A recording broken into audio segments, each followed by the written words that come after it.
Assalamualaikum warahmatullahi wabarakatuh. Saya Muhammad Lutfi bin Karim bersama dua rakan sekumpulan saya, Farish Haikal dan Luqman Hakim akan menerangkan tentang penyelesaian masalah matematik, teka dan uji, mengenal pasti pola dan membina jadual bagi PB literasi matematik.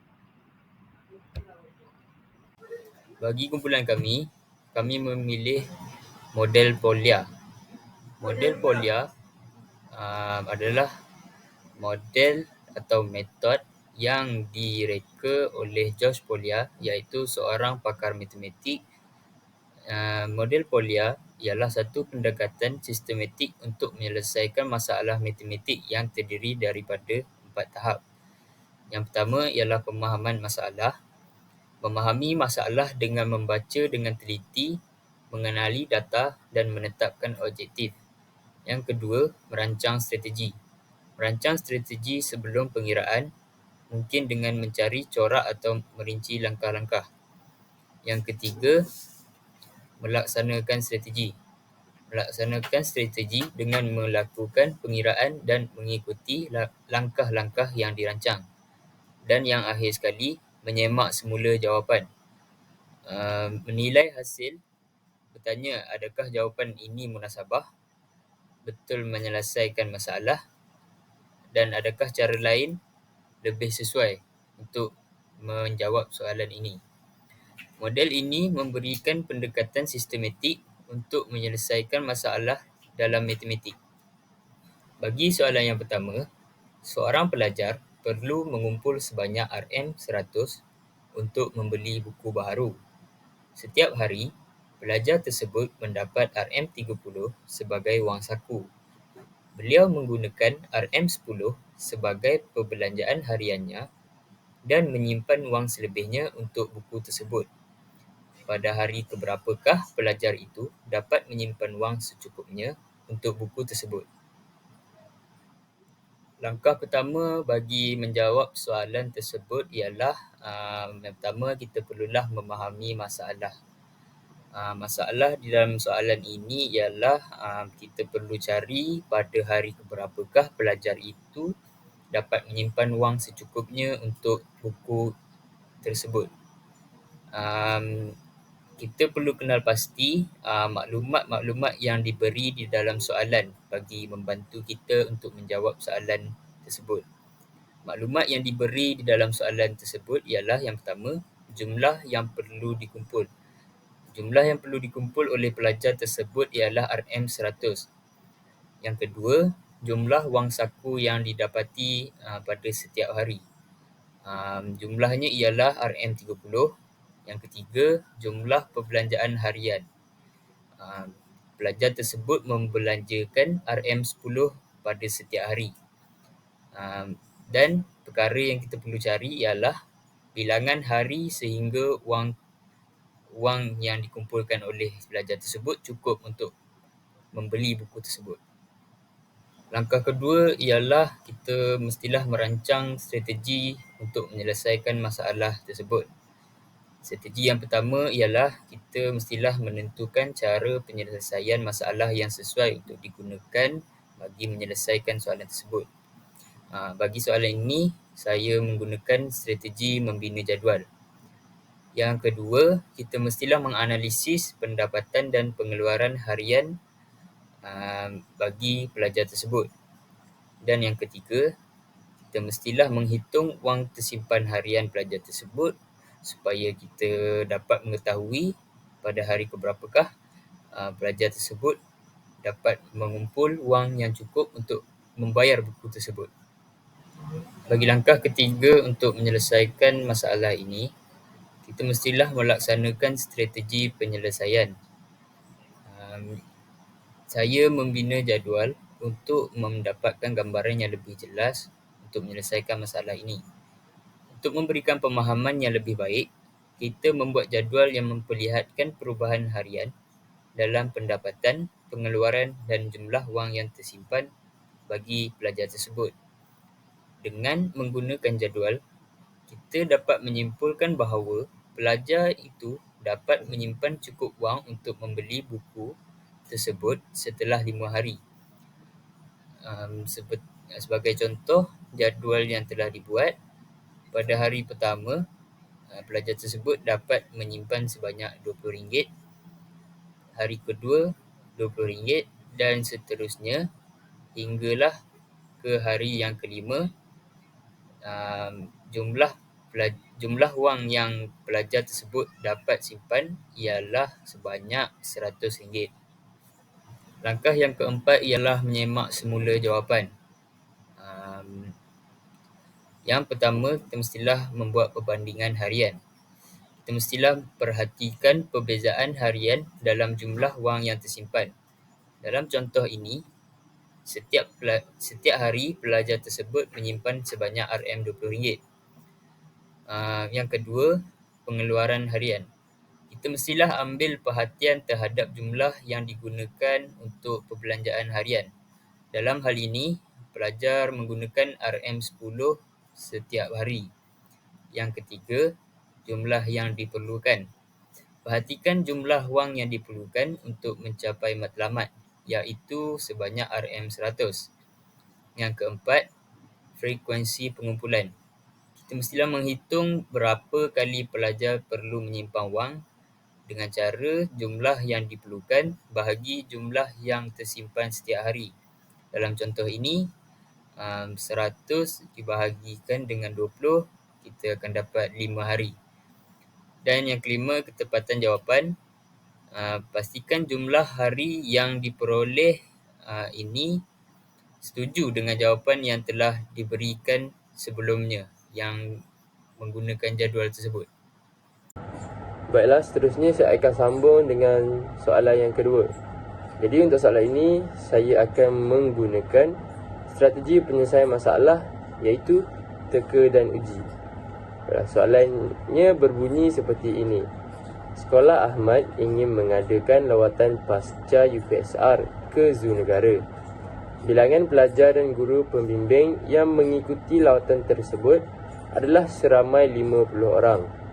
Jumlah harga tiket yang dibayar untuk masuk ke zoo tersebut adalah sebanyak RM935.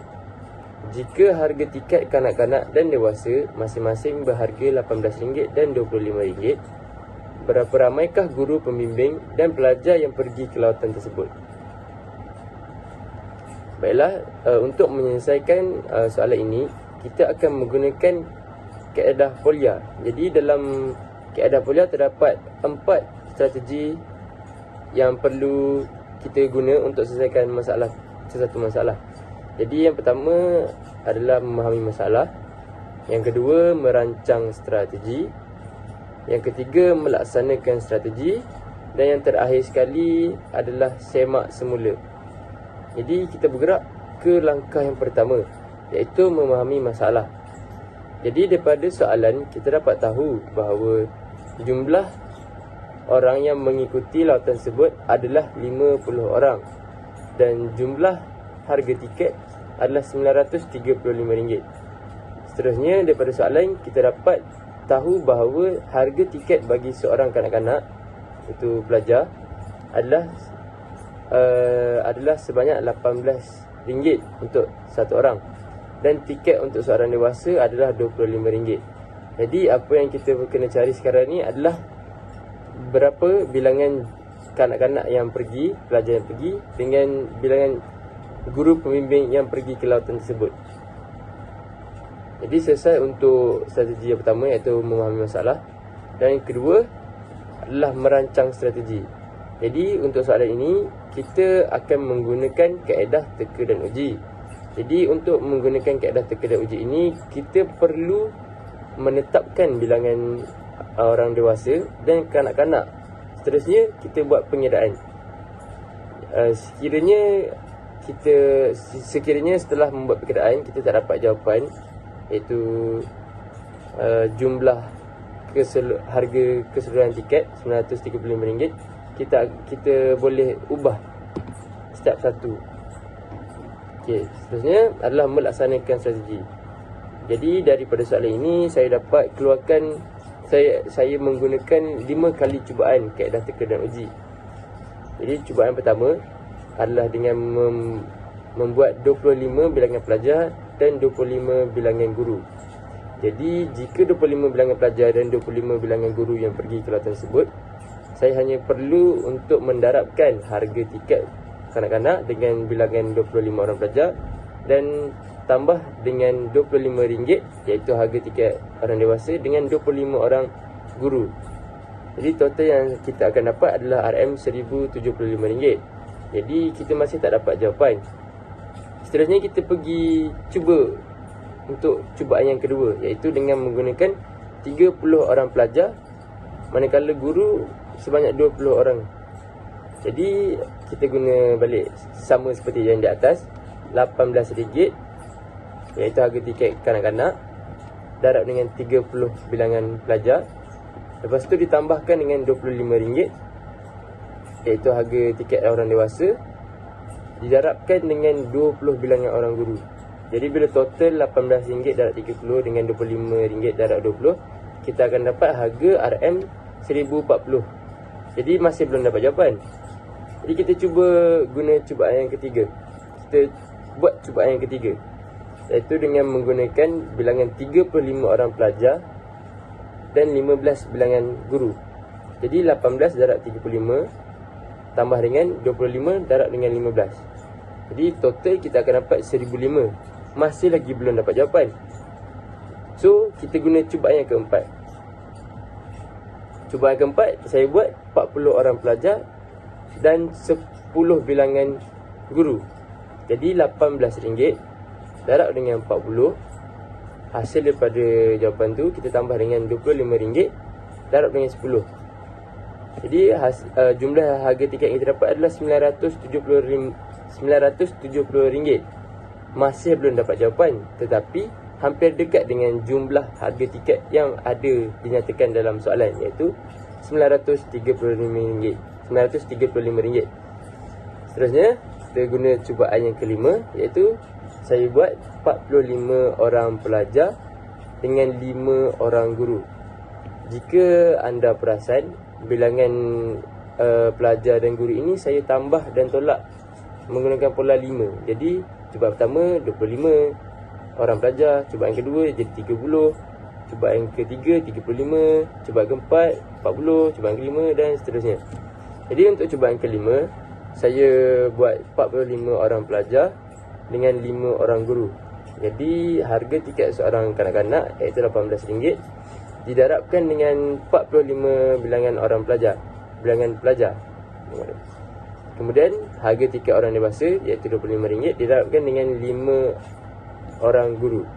Jadi hasil yang kita dapat iaitu jumlah harga tiket kita dapat RM935.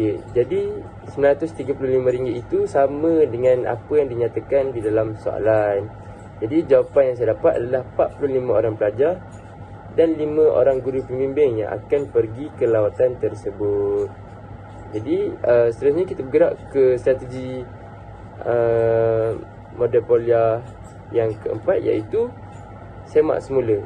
Jadi 45 orang pelajar ditambahkan dengan 5 orang guru pembimbing, kita akan dapat 50 jumlah orang yang pergi ke lautan. Jadi 50 orang itu sama dengan yang dinyatakan dalam soalan.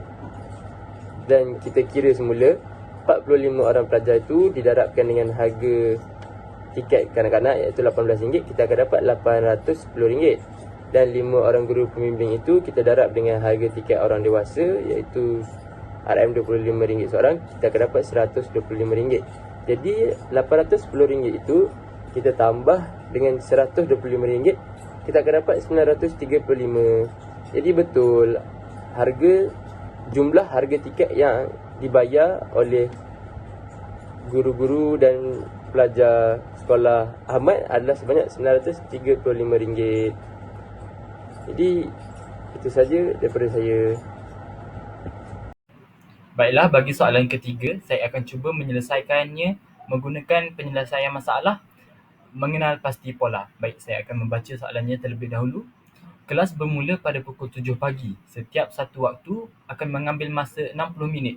Tetapi masa rehat hanya diperuntukkan selama 30 minit. Subjek Cikgu Razi adalah pada waktu kelima. Waktu rehat adalah pada pukul 9. Jika seorang pelajar mengambil masa 45 minit untuk makan, Adakah pelajar tersebut dapat hadir ke kelas Cikgu Razi tepat pada masanya? Sebelum kita dapat menyelesaikan masalah, kita perlulah memahami terlebih dahulu masalah. Baik, yang pertamanya, kelas bermula pada pukul 7 pagi. Setiap waktu mengambil masa 30 minit. Subjek Cikgu Razi, waktu kelima. Waktu rehat pada pukul 9. Makan pula 45 minit. Adakah pelajar tersebut dapat hadir tepat pada masanya atau tidak? Bagi perancangan strategi pula kita ada dua, iaitu gunakan strategi mencari pola dan melukiskan rajah. Baiklah, bagi pelaksanaan strategi kita dapat lihat di jadual berikut.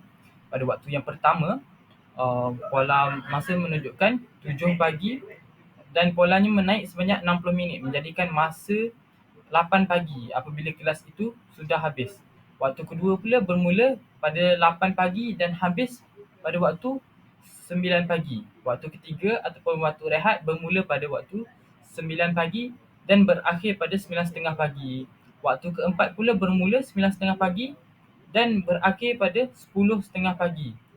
Di sini kita dapat lihat bahawa pelajar tersebut mungkin akan masuk lewat kepada waktu keempat kerana dia mengambil waktu 45 minit, iaitu lebih 15 minit daripada waktu rehat yang telah ditetapkan. Tetapi dia tidak masuk lewat ke waktu subjek Encik Razi kerana waktu subjek Encik Razi ialah waktu yang kelima, iaitu pada pukul 10.30 pagi. Dia hanya lewat pada waktu yang keempat, iaitu lewat sebanyak 15 minit, 9.45 pagi. Baiklah, bagi sesi semak semula, kita akan menggunakan gambar rajah jam analog.